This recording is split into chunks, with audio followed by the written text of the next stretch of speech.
ሻባቂ ናሎ ሳማንታላ ራናቦሳ ወደ እግዚአብሔር ምን ሐሳብ ወደ እግዚአብሔር ሙላት ወደ እግዚአብሔር ክብር ወደ እግዚአብሔር ድምፅ ምን ማለት መጠጋት ወደ እሳቱ መጠጋት ወደ እሳቱ መግባት ኢየሱስ ጌታ እስቲ ወደ እግዚአብሔር ድምፅ መጠጋት ነው እስቲ ወደ እሳቱ መጠጋት ነው እስቲ ሃሌሉያ ታውቃላችሁ እግዚአብሔር አምላክ ወደ እሳቱ የጠራቸው ሰዎች አሉ ወደ እሳቱ ኑ ያላቸው በእሳት ያናገራቸው በደመና ያናገራቸው ድምፅ የሰጣቸው አሉ እንደገና ወደ እሳቱ የጠራቸው ወደሚያጠፋው ወደሚገለው እሳት ሳይሆን ወደሚለውጠው ወደሚቀይረው እሳት አሜን ነው ወይ መልእክተኛ ወደሚያደርገው እሳት ዛሬ ማታ እንደዚህ እናንተ ይናገራሉ እግዚአብሔር ወደ እሳቱ ይጥራችሁ ወደ ክብሩ ደመና ይጥራችሁ ባባዲ ማካፈሉ ሐሳብ ሙሉ ኪዳን ላይ ያለቃሉ ግን አዲስ ኪዳን ላይ ስትመለከቱ ራሱ ያዕቆብ ዮሐንስና ማን ይዞ ጴጥሮስን ይዞ ጌታ ኢየሱስ ክርስቶስ ወደ ረጅም ተራራ ያንን ተራራ መጽሐፍ ቅዱስ ሲናገር ወይም ደግሞ የመጽሐፍ ቅዱስ አዋቂ ሲናገር የክብር ተራራ እንታል አሜን ነው ወይ ወደ ክብሩ ተራራ ጃሚካታላ ራባሻታና ባሳቲቦና አሜን ነው ወይ እግዚአብሔር አምላክ ይሳባችሁ እግዚአብሔር አምላክ ይሳባችሁ ወደ ደመናው ይሳባችሁ ወደ ክብሩ ይሳባችሁ ወደ ሙላቱ ይሳባችሁ አሜን በሉ ይፋያ ሳታላባሽ ደመናው ላይ ክብሩ ላይ ውሎ የመጣ ሰው እታች ካለ ሰው ይለያል መሬት ካለ ሰው ይለያል መሬት ካለ ሰው ደመናው ላይ ተራራው ላይ ካልወጣው ሰው ይለያል አንዳንድ ጊዜ የተለየ ህይወት የተለየ ኑሮ የተለየ ቋንቋ የተለየ ንግግር የተለየ አገልግሎት ለማገልገል የተለየ አይነት ህይወት ለመግለጽ ምን ያስፈልጋል ደመናው ያስፈልጋል ክብሩ ያስፈልጋል ተራራው ያስፈልጋል ክብር ለጌታ ለኢየሱስ ይሁን በዚህ በዘጸአት መጽሐፍ ምዕራፍ 19 ላይ ያለ ሐሳብ አለ ጥቂት ደቂቃ የምናገረው እግዚአብሔር አምላክ ወደ ክብሩ ህዝቡን ሲጠራ ሁለት መስፈርት ሰጥቷቸው ነበር ስንት ሁለት መስፈርት ክብር ለጌታ ለኢየሱስ ይሁን ዛሬ ሁለቱን ነገር እናገራለሁ እግዚአብሔር አምላክ በዚህ ቃል ይባርከናል አሜን ነው ወይ በዚህ ቃል ይባርከናል ቶሎ እናገራለሁ ቁጥር 16 ላይ እንዲህም ሆነ በሶስተኛው ቀን በማለዳ ጊዜ ነጎድጓድና መብረቅ ከባድም ደመና እጅግም የበረታ የቀንደ መለከት ድምፅ በተራራው ላይ ሆነ በሰፈሩም የነበሩት ህዝብ ሁሉ ተንቀጠቀጡ ዋይ ጃባራክ ለባንጄና ሞሶ ይሰማሉ በሶስተኛው ቀን ማለዳ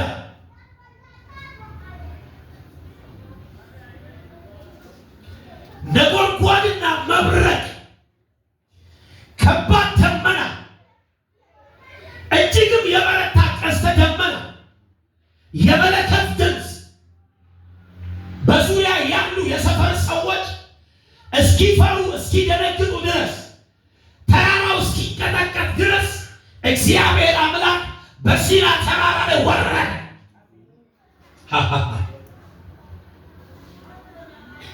ይሄ ክፍል የእስራኤል ህዝብ ከባርነት ምድር በወጣ በሶስተኛው ወር የተከናወነ አስደናቂ ታሪክ የሲና ተራራ ለእስራኤል ህዝብ ወሳኝ ነው ምክንያቱም መጽሐፍ ሲናገር እንደዚህ ይላል ከዓለም ህዝብ ሁሉ የተለየ ህዝብ ይሆን ዘንድ ከዓለም ህዝብ ሁሉ የተለየ ህዝብ የእግዚአብሔር ህዝብ ይሆን ዘንድ እግዚአብሔር አምላክ መመሪያን የሰጠበት ቦታ አሜን ነው መመሪያ ትዝ ይላችሁ እንደሆነ እግዚአብሔር አብርሃምን ሲጠራው መስፈርት ሰጥቶ አልጠራው እንዲህ ብታደርግ እንዲህ አደርግልሃለሁ ብሎ አይደለም የጠራው ቅድመ ሁኔታ ሳይሰጠው ነው የጠራው ወይ ይሰማሉ አሁን ግን ቅድመ ሁኔታ የሚሰጠው ህዝብ አለ እዚህ ቤት ሰው አለ ክብር ለጌታ ለኢየሱስ ይሁን በምድረ በዳው ጉዟቸው በደካከ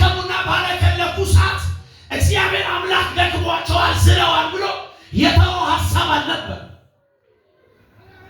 ምክንያቱም የሱ ሕዝብ ሆነው ይቀጥሉ ዘንድ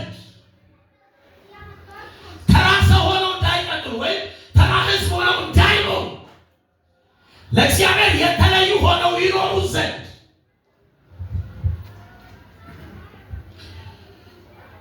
ሙሴን ጠርቶ እንደዚህ አለ፣ ለዚህ ሕዝብ ንገር ምን ከግብፅ ምድር እንዴት እንዳወጣዋቸው።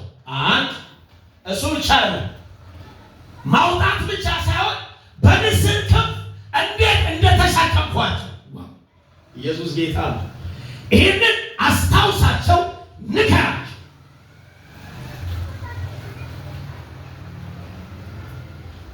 ሶስት ወር ከመሙላቱ በፊት ታላላቅ ተአምራቶችን መንገድ ላይ አድርጓል። ባለፈው ተናግሬያለሁ። ታላላቅ ተአምራቶችን አድርጎላቸዋል።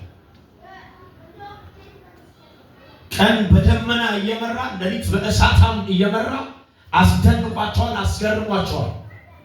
ጠላት ሰፈር የሚዳሰስ የሚጨበጥ ጨለማ አስቀምጦ ሰው እንደዚህ የሆነ የሚጨበጥ ነገር እንደሚይዝ ጠላት መንደር ጨለማ፣ የሚጨበጥ ጨለማ፣ የሚዳሰስ ጨለማ፣ ድቅድቅ ጨለማ፣ አይን እንኳን ቢወጉ ማለት የማይታይበት ጨለማ ጠላት መንደር አድርጎ እስራኤል ጋር ግን ደማቅ ብርሃን፣ የማይጨልም የማይጠፋ የህይወት ብርሃን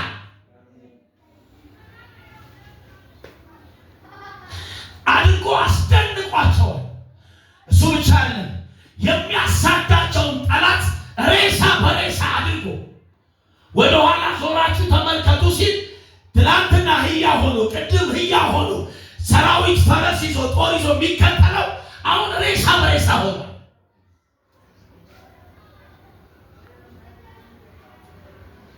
ክብር ለጌታ ለኢየሱስ። እንዴት አድርጌ ወደ እኔ እንዳመጣኋችሁ ይላል። ከጠላት እጅ፣ ከፈርዖን እጅ፣ ከግብፅ ምድር እንዴት አድርጌ ወደ እኔ እንዳመጣኋችሁ ንገራቸው።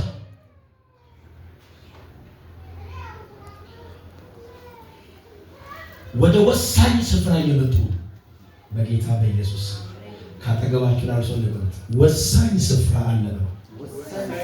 በሉ በእናትህ በህይወት በሉ ወሳኝ ስፍራ አለ። አሜን ነው ወይ? ዝም ብሎ ተራራ አይደለም። ያ የኪዳን ተራራ ነው። ዋው! የኪዳን ተራራ ነው። እግዚአብሔር ኪዳን የሚገባበት ከህዝቡ ጋር የሚነጋገርበት የኪዳን ተራራ፣ ፍጻሜያቸውን ሊያሳምር ነጋቸውን ሊያሳምር እስትንፋሱን የሚሰጥበት ተራራ ዊቫኒያ ማሶታ ሊቮኒያ።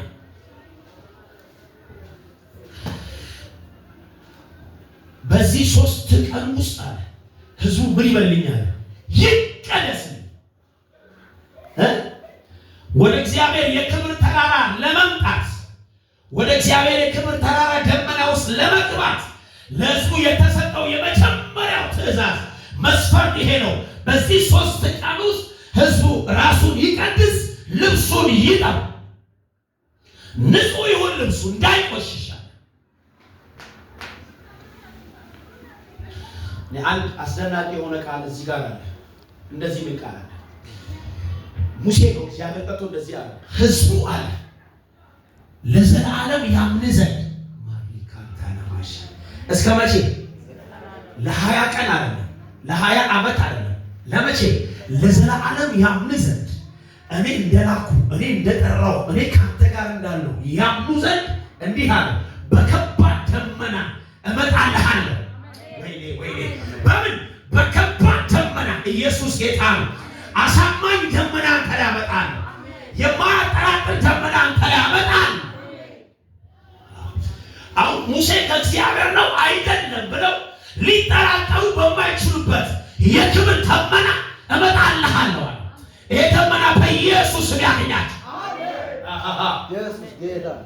ይሄ ቶሎ አቃጥሎ የወሰደኝ ተራራ ለመጸለይ ሰው ያለ ደመናው ከሆነ በጥርጣሬ ነው የሚኖረው። ምን ማለት መሰላችሁ? ሰው ራሱ አያምኑ፣ ሳይታመን ይኖራል። የእግዚአብሔር የክብር ደመና አንተ ላይ ሲመጣ ሞገሳም ትሆናለህ፣ ወይ አንድ ሰው አሜን ይበል።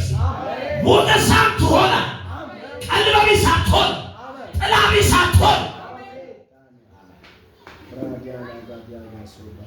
እግዚአብሔር ሙሴ እንደዚህ አለ፣ ያምኑ ዘንድ ይሰሙ ዘንድ በከባድ ደመና እመጣልሃለሁ። ያንን ደመና ሊቋቋመው የሚችል የለም። እጆቻችሁን ከፍ አድርጉት። አባቶ ይሄ የክብር ደመና በእኛ ላይ ይምጣ። አንሳችን ከፍ አድርጉ። በኢየሱስ ስም የክብር ደመና አንተ ላይ ይምጣ። የእግዚአብሔር የክብር ሙላት አንተ ላይ ይምጣ። እሳቱ ባንቺ ላይ ይምጣ። ኢየሱስ ሙሴን የማይሰማ አልነበረም። ለምን? ደመናው መጥቷል። ሙሴ በቆመበት ቦታ ሁሉ ውጤታማ ነው። ለምን? ደመናው አግኝቶታል።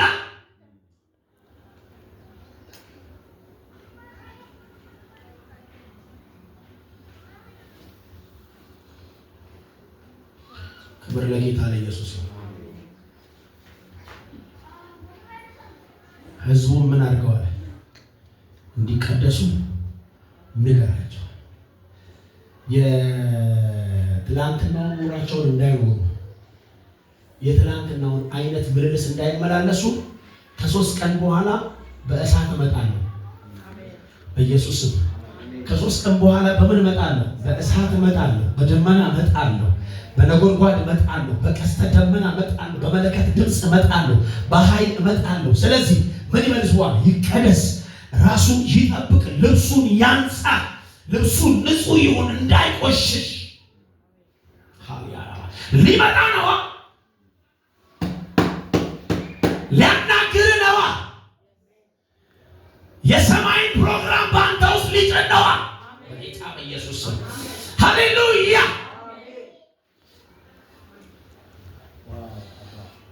አሁን ቁጥር 16 ላይ ያነበብኩላችሁ ይህንን ትእዛዝ ከሰጣቸው በኋላ እግዚአብሔር እንደተናገረው በ3ኛው ቀን በሲና ተራራ ላይ በከባድ መብረቅ፣ በከባድ ነጎድጓድ፣ በከባድ ደመና፣ በከባድ እሳት እንዲህ ማንም ሰው ሊይዘው፣ ማንም ሰው ሊነካው፣ ማንም ሰው እንደቀላል ሊጨብጠው የማይችል እሳት ተራራ ላይ መጣ። ቻላሃዲላ ባሻ በጌታ ይዣችኋለሁ። ትላንትና እኮ ያንን ተራራ እንደፈለጉ ይነኩት ነበር። ትላንትና ከብት እኮ ይነዱበት ነበር። አህያ፣ ፈረስ ወደዛ የሆነ ሳር ሊያበሉ ይወስዳሉ። ከ3 ቀን በኋላ እርሱ ስለመጣበት፣ ደመናው ስለመጣ፣ እሳቱ ስለመጣበት፣ ክብሩ ስለተቀመጠበት ተራራው ላይ ማለት ነው ማንም ሊነካው አልቻለም ነበር። ኢየሱስ ለዘላለም ያክላል። በኢየሱስ ክርስቶስ እግዚአብሔር በእሳት ይገናኛችሁ። ሕይወታችሁ በደመናው ይሞላ። አንተ አሜን በልና ውሰዳ። ጌታ ኢየሱስ ክርስቶስ እንደዚህ አለ፣ እሳትን ልጥል መጣሁ። እሳት ልጥል የመጣሁት አለ። ከዛ እሳቱ ከነደደ ዘንዳ ምን እፈልጋለሁ? ምን እፈልጋለሁ? የጣልኩት እሳት እንዲነድ ነው። ነዶ አይቼዋለሁ።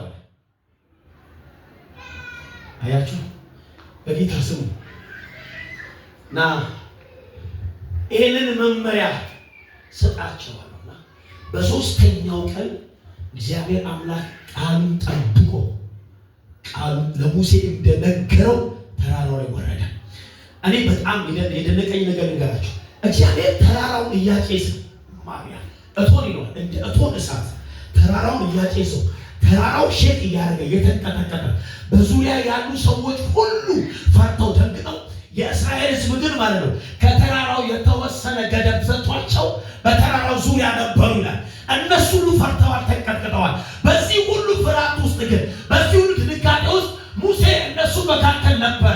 እግዚአብሔር አምላክ እንደዚህ አለው፣ ሙሴን ና ወደ እሳቱ አለው፣ ና ወደ ደመናው አለው፣ ና ወደዚህ ወደ ቀስተ ደመናው፣ ና ወደ ድምፁ አለው፣ ና ወደ መለከቱ አለው። ኢየሱስ ለዘላለም ያክላል።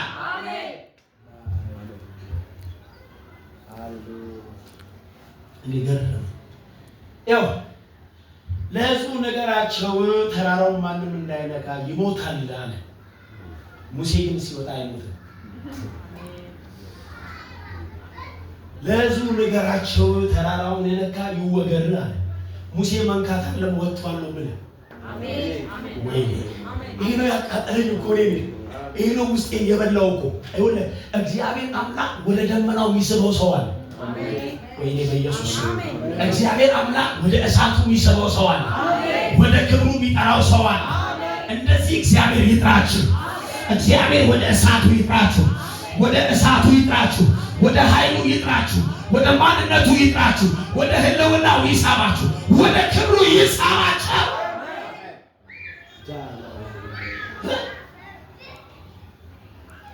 ወደ ክብሩ ሌላው እኮ ፓስተር ቢጠጋ ይሞታል። አይችልም።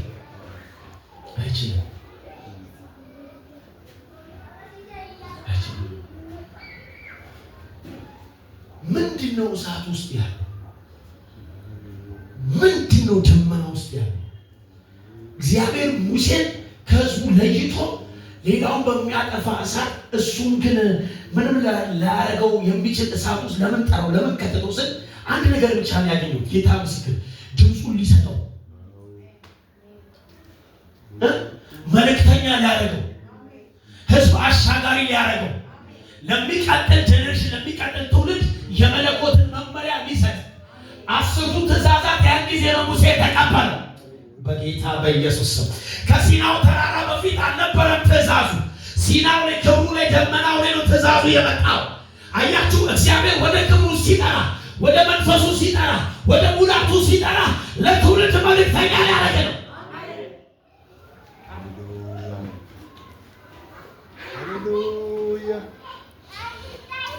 ያንተን እያወራ እንዳትቆይ፣ ያንተን እያወራ እንዳትሰነብት፣ የሰማዩን እንድታወራ፣ የእግዚአብሔርን እንድታወራ፣ የመለኮትን እንድትገልጥ እግዚአብሔር ወደ ክብሩ ይሳብ።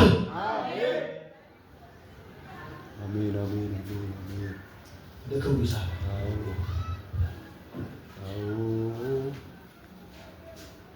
ወደ ክብሩ ይሳብ። እንደዛ ካልሆነ ሁለተኛ መመሪያ የሰጣቸው እንደዚህ እንዲቀደሱ ብቻ ነው። የመለከት ድምፅ ከፍተኛ የመለከት ድምፅ ሲሰማ ህዝቡ ከሰፈር ይውጣል። ከምን ይውጣል? ወይ እዚህ ቤት ሰው አለ ከሀገር አይደለም ያለው ከሰፈር ይውጣል። ከሰፈር መንደርተኛ ከሆነ አስተሳሰብ ከወረደ እይታ የሰፈር ሰው ስትሆን ሰፈርተኛ ስትሆን ነገር በሙሉ የት ነው ያለ? ጠባብ እዚሁ የትም አይደል፣ እዚሁ ያለ። አሁን እዚሁ ካለ ህይወት ትላቀቅ ዘንድ ወይ እዚሁ ካለ አስተሳሰብ፣ እዚሁ ካለ እይታ፣ እዚሁ ካለ ምልልስና እንቅስቃሴ ትወጣ ዘንድ ወደ ክብሩ መጠጋት አለ።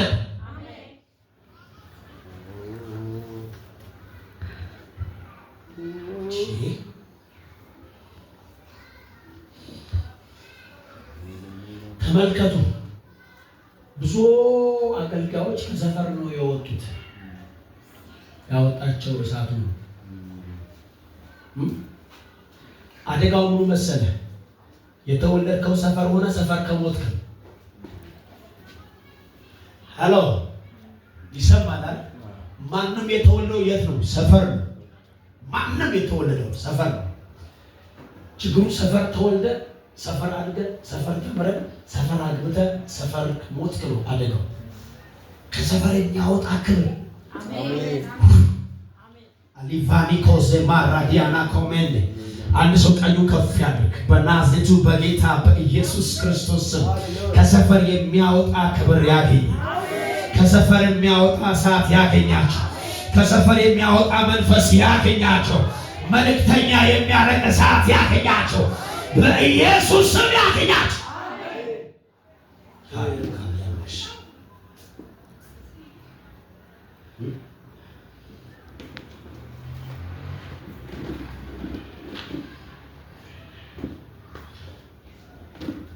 እሳቱን ያዩታል።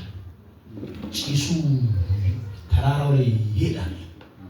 ሼክም ያደርጋል። ተራራው ከባድ እኮ ነው በነገራችን ላይ አሁን ሰሞኑን ስታዩት የነበረው የአዋሳ ታቦር ተራራ ላይ ልክ እንደዛ እንደ ሲና ተራራ አስቡትና እግዚአብሔር ቢወርድበት ትላንት ለመጸለይ ወጥተህ ምናምን ደግማለሁ ብለህ ስትሄድ እንዲህ የተንቀጠቀጠ እየጨሰ ብታገኘው ፌክ አይደለም፣ ባይዚ የውሸት አይደለም፣ ዝም ብሎ የምናብ እሳት አይደለም የሚያወራው ሊትራሊ የሚያቃጥል እሳት ነው እኮ እየወረደ ያለው።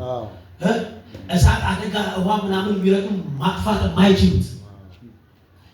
እኔ እኮ የሚገርመኝ እኮ ደመና እኮ ውሃ ያዘለ ነው አይደል? ደመና ከባድ ነው። ደመና ውስጥ ደመና ላይ እሳት መብረቅ አለ ብሎ እሳት አለ ይላል። አረ ኢየሱስ ጌታ ነው። ሻዲጎስ ይህ አይነት እሳት በኢየሱስ ክርስቶስ ደም ያገኘ፣ የመንፈሱ ክብር ያገኘ፣ የመንፈሱ ኃይል ያገኘ።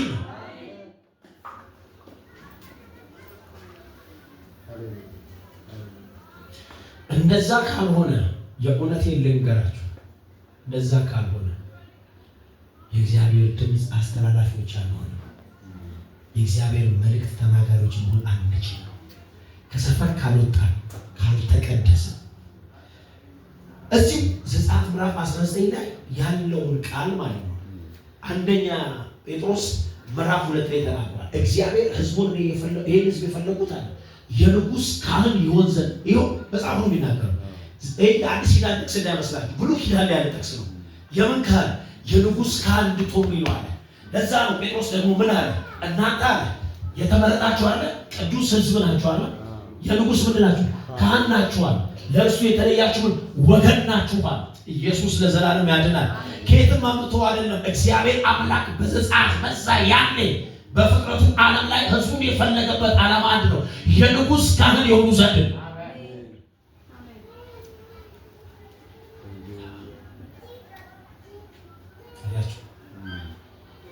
ከታች 10 ትእዛዝ ሰጠ። መስፈርት በሁለት ተቀልላል የሚላል 10 በሁለት አይደል? በምናምን እግዚአብሔር አምላክን በፍጹም ልብ በፍጹም ነፍስ በፍጹም ኃይል ምናምን ውደድ ምትልና ባልንጀራህን ራስህ አድርገህ ውደድ። ሲገለበጥ በስተቀር ምንድን ነው የሚያወራው? በሁለት ነው የተገለጠው። ሰው ከእግዚአብሔር ጋር ባለው ህብረትና ሰው ከሰው ጋር ባለው ህብረት ማስወዘን የሚጠቃል። ሰው ከእግዚአብሔር ጋር ባለው ለሁለት ነው የሚከፈለው። ወደ 4 ምዕራፎች ወደ 4 ትእዛዞች ከእግዚአብሔር ጋር የሚያገናኙ ናቸው አይደል? ለተቀረጸ ምስል ምን አትበል፣ ከእግዚአብሔር ጋር የሚያገናኝ ነው። ወደ 6ቱ ትእዛዝ ግን ከሰው ጋር ቀጥታ የሚያገናኝ ነው። ይህንን ወርቅ የሆነ ትእዛዝ ኢየሱስ ክርስቶስ ለፈጸሙ ሰዎች ህይወትን የሚሰጥ አሜን። በእሳት ውስጥ ነው ያካበለው። እንዲህ ልናገር፣ እሳቱ ሲያገኛችሁ ዝም ብሎ ሰው አትሆኑ። ማንም የማይናገረው ከሰማይ እየሰማችሁ መናገር ትጀምራላችሁ። ወይኔ ደግማችሁ አታወሩ፣ ከሰፈር አታወሩ፣ ከሆነ መንደር አታወሩ፣ ከሁኔታ አታወሩ፣ ከእግዚአብሔር ማውራት ትጀምራላችሁ። ኢየሱስ ለዘላለም ያድናል። ኢየሱስ ለዘላለም ያድናል። ፈቃደኛ ከሆናችሁ ብንጸልይ ደስ ይለኛል። ጥቂት 10 ደቂቃ ማለት ምንም አይደለም። ጌታ ምስክር ይነግራችሁ። ጥሶ መውጣት፣ ሰብሮ መሄድ፣ የሆነ ነገር ገንድሶ ማለፍ፣ በረከቶች ምናምን ነገር ይመጣሉ። እግዚአብሔር ያንን ያደርጋል።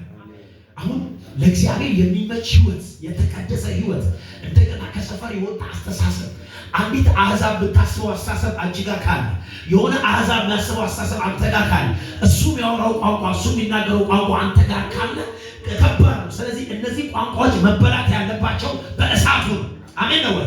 በእሳቱ ነው። ከፈቀዳችሁ ጸልይ። በተቀመጣችሁበት ሁሉ ሰው ድምፁን እያሰማ ለዚህ ለ10 ደቂቃ ያክል ማለት ነው። ኢየሱስ ጌታ ነው። ሩፋኒ ከተለረበሽ